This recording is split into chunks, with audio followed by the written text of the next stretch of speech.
রাজধানীর পল্লবীতে শিশু রামেসা ধর্ষণ ও হত্যা মামলায় আদালতে চার্জশিট দাখিল করা হতে পারে আজ। ডিএনএ ময়নাতদন্ত ও ভিসেরা রিপোর্ট হাতে পাওয়ার পর তদন্ত কার্যক্রম প্রায় শেষ পর্যায়ে পৌঁছেছে।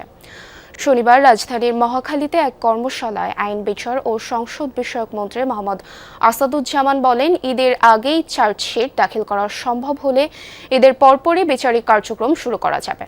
তিনি জানান, শুধু রামিসা নয়, অন্যান্য ধর্ষণ মামলারও সরকার নিবিড়ভাবে পর্যবেক্ষণ করছেন। গত মঙ্গলবার সকালে পল্লবীর একটি বাসা থেকে রামিসার মরদেহ উদ্ধার করে পুলিশ।